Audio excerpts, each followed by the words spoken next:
ఓం నమ శివాయ, శ్రీమాత్రే నమః. మిత్రులకి, శ్రీభిలాషులకి, అలాగే నన్ను ఇంతగా ఆదరిస్తున్న యూట్యూబ్ ప్రేక్షకులందరికీ కూడా పేరు పేరు ధన్యవాదాలు. మిత్రులరా, మీ అందరికీ పరాదేవత ఎల్లవెల్లలా మీతో ఉండి మీ మనోవాంఛ నెరవేర్చాలని మనస్ఫూర్తిగా కోరుకుంటున్నాను. ఈరోజు మనం గురువారం నాడు ఉప్పుతో ఒక చిన్న ఉపాయం చేయండి. డబ్బు వస్తూనే ఉంటుంది, అద్భుతం చూస్తారు.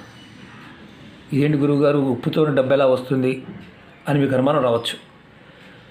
ఉప్పుతో ఎన్నో ప్రయోగాలు, ఎన్నో ఉపాయాలు చెప్పుకున్నాం. తంత్రము, మంత్రము, దిష్టి దోషాలు, ఇలాంటి వాటి గురించి కొన్ని వందల వీడియోలు ఉన్నాయి.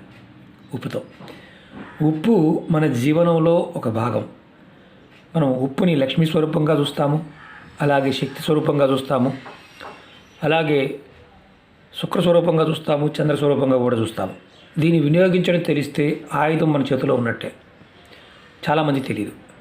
ఈరోజు నిత్య జీవితంలో అనేక సమస్యలు, ఇబ్బందులు ఎదుర్కొంటున్న వారు ఎవరైనా సరే, అంటే కుటుంబ సభ్యుల మధ్య గొడవలు, మనం చేస్తున్న పనులు ఏదో ఒక ఆటంకం రావడం, ఆగిపోవడం, ఏ పని చేసినా అనుకున్న టయానికి పూర్తి చేయలేకపోవడం, పూర్తయిపోతుంది అనుకున్న పని చివరికి ఆగిపోవడం. అంటే చాలామందికి 99.9% ఆగిపోయింది గురువుగారు అని అనేవారు ఎవరైనా సరే నిర్భయంగా ఈ ప్రయోగం చేసి చూసుకోండి.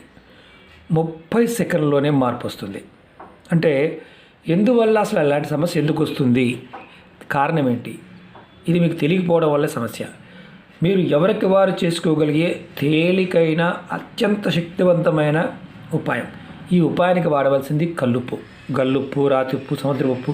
మీ ప్రదేశంలో ఏం పేరు పిలుస్తారు అంటే, మన తెలుగులోనే 2 జిల్లాలకు స్లాగ్ మారిపోతుంది. మీరు ఏం పిలుస్తారో కామెంట్ బాక్స్లో రాయండి. అలాగే ఉప్పుతో ఎన్నో ప్రయోగాలు చెప్పడం జరిగింది. ఉప్పుని సరిగా వాడగలిగితే ఆరోగ్యమే కాదు, తంత్రము, మంత్రము, యజ్ఞము, యాగము, వశీకరణ ప్రయోగాలు అన్ని రకాలుగా వాడుతూ ఉంటాం. ఉప్పు లక్ష్మీ స్వరూపంగాను, చంద్ర స్వరూపంగాను, శుక్ర స్వరూపంగా కూడా చూస్తూ ఉంటాం. ఎవరైతే సమస్యలతో బాధపడుతూ ఉన్నారో, ఇబ్బంది పడుతూ ఉన్నారో వారు ఖచ్చితంగా చేయవలసిన ఉపాయం. అలాగే అప్పులిచ్చి తిరిగి రాకపోయినా, రావాల్సిన డబ్బులు రాకపోయినా, ఇలాంటి ఇబ్బందులు పడుతూ ఉన్నా మీరు ఖచ్చితంగా ఈ ఉపాయం చేయండి. చాలామంది తెలియదు, డబ్బులు రావడం లేదు, మేము చాలా దురదృష్టవంతులు అంటుంటారు. మీకు తెలియదు ఏంటంటే, ఇలా జరుగుతుంది అంటే వీటికి కారణం దిష్టి దోషం వల్ల జరుగుతుంది అని అర్థం. అలాగే ఏదైనా పని ఆగిపోతుంది, అక్కడ దాకా వెళ్ళి ఆగిపోతుంది, దాని అర్థం ఏంటంటే గ్రహదోషాల వల్ల ఇబ్బందులు ఉన్నాయని అర్థం. ఇలాంటి వాటి నుండి బయటపడడానికి మనంతటకు మనంగా చేసుకోగలిగే తేలికైన ఉపాయం.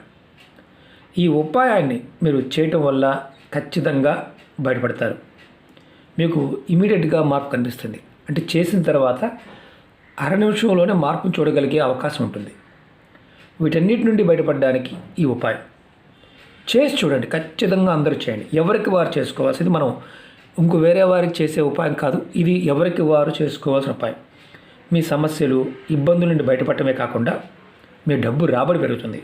ఎందుకంటే మీ మనసు మీద, మీ శరీరం మీద దోషం, పీడ లేనప్పుడు మీరు ఖచ్చితంగా మార్పు చెందుతారు. అలాగే మీరు ఖచ్చితంగా అద్భుతం చూస్తారు. ఈ ఉపాయాన్ని ఆడవారైన మగవారైనా చేయవచ్చు. ఆడవారు నెలసరి సమయంలో కూడా చేయవచ్చు. ఎటువంటి నియమ నిబంధనలు లేవు, ఎవరైనా చేయవచ్చు. జాతి, మతం, కులంతో పని లేదు, అందరూ చేసుకోగలిగే ఉపాయం. మీరు ఈ ఉపాయాన్ని గురువారం ఉదయం నుండి రాత్రి పడుకునేలోపు ఎప్పుడైనా చేయవచ్చు. ఈ ఉపాయానికి కావాల్సింది పిడికెడు ఉప్పు, అది కూడా కల్లుప్పు, రాతి ఉప్పు, సముద్ర ఉప్పు.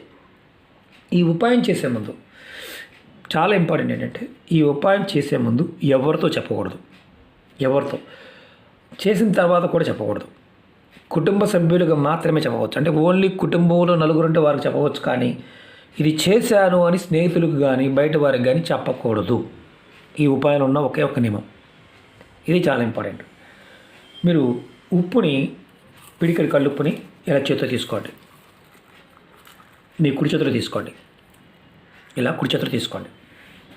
ఆడవారైన మగవారైనా సరే, ఎవరికి వారు తల చుట్టూతా కుడి నుండి ఎడమకి 3 సార్లు, తర్వాత ఎడమ నుండి కుడికి 3 సార్లు నేను చూపిస్తాను. ఇది మీరు మనిషి అనుకోండి, ఇవి తల అనుకోండి. ఫస్ట్ ఇలా 3 సార్లు తిప్పుకోండి క్లాక్ వైజ్. తర్వాత మళ్ళీ యాంటీ క్లాక్ వైజ్ 3 సార్లు తిప్పుకోండి. మీ తల చుట్టూ మీరు తిప్పుకోవాలి కుడి చేత్తో. తర్వాత ఈ ఉప్పుని తీసుకువెళ్ళి మీరు టాయిలెట్లో కానీ, డ్రైనేజీలో కానీ, షింక్లో కానీ వేసి నీళ్ళు పోసేయండి.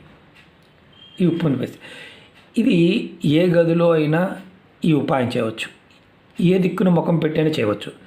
ఇది మాత్రం గుర్తుంచుకోండి, ప్రతి గురువారం ఉపాయం చేయండి. ప్రతి గురువారం ఈ ఒకటి మాత్రం ఇంకోటి గుర్తుంచుకోవాల్సింది చాలా ఇంపార్టెంట్. ఎవరికి వారు మాత్రమే ఉపాయం చేయాలి, వేరే వారికి మనం తిప్పకూడదు. ఇంటిలో ఎంతమంది కుటుంబ సభ్యులు ఉంటే అంతమంది ఎవరికి వారు చేసుకోవచ్చు. ఈ ఉపాయం చేసిన 30 సెకండ్లోనే మీకు ఫలితం కనిపిస్తుంది. ఒకటి చిన్నపిల్లలు ఉంటారు కదా గురువారు, మరి వాళ్ళు తిప్పుకోలేరు కదా అనుమానం వస్తుంది. చిన్నపిల్లలకు చేసే ఉపాయాలు వేరే ఉంటాయి, చేయండి. ఇది గురువారం మనం ఏదైతే ఇంతకుముందు చెప్పుకున్న సమస్యలు ఉన్నాయో వాటి నుంచి బయటపడడానికి మనంగా చేసుకోవాల్సిన ఉపాయం. మెత్తటి ఉప్పు వాడకూడదు, ఇలాంటి ఉప్పు వాడాలి. అలాగే ఇది ప్రతి గురువారం కూడా చేసుకోండి. ప్రతి గురువారం మీరు చేస్తే ఖచ్చితమైన మార్పు వస్తుంది. అంటే ఏదైతే ఎదుర్కొంటున్నారో సమస్యలు బయటపడతారు. అలాగే మీకు ఈ వీడియో నచ్చినట్లయితే లైక్ చేయండి, ఛానల్ని కొత్తగా చూసే మిత్రులు సబ్స్క్రైబ్ చేసుకోండి, పక్కనే ఉన్న గంట సింబల్ని యాక్టివేట్ చేసుకోండి. మీకు నచ్చితే 10 మంది మిత్రులు షేర్ చేయండి. అలాగే చాలామంది మిత్రులు మాకు వీడియోస్ రావడం లేదు గురుగారు అని అడుగుతున్నారు, నోటిఫికేషన్ రావడం లేదని. నేను కింద వీడియో డిస్క్రిప్షన్లో ఫేస్బుక్ లింక్ ఇచ్చాను, అలాగే కొత్త ఛానల్ లింక్స్ కూడా ఇచ్చాను. వాటిని కూడా సబ్స్క్రైబ్ చేసి గంట సింబల్ యాక్టివేట్ చేసుకోండి. చాలా ఉపాయాలు చెప్పాను. అలాగే కొన్ని పర్టికులర్గా కొన్ని తిథుల్లోనూ వారాల్లో, అంటే రవి పుష్యమి నక్షత్రం ఇలాంటి వాటి గురించి కూడా చాలా వీడియోలు చేయడం జరిగింది. మన ఛానల్లో ఉన్న ప్లేలిస్ట్లోకి వెళ్ళండి. ఆదివారం రవి పుష్యమి నక్షత్రం అమావాస్య గురించి, అమావాస్య పూజల గురించి కూడా చేయడం జరిగింది. చాలామంది అడుగుతూ ఉన్నారు, మీకు నేను ఇవాళ రేపు వీడియో పెట్టడం జరుగుతుంది.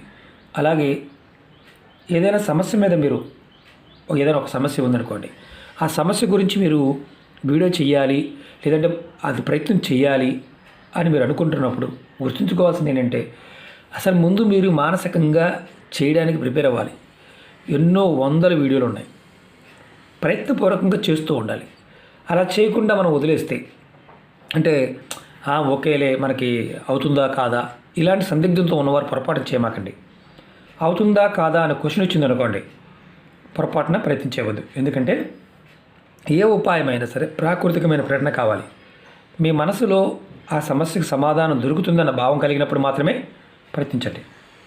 లేదండి మేమేదో చూసాము, చేద్దాం అనుకుంటున్నాము కానీ అవడం లేదు అంటే మీకు మానసికంగా బద్ధకం అనేది చాలా ఉందని అర్థం.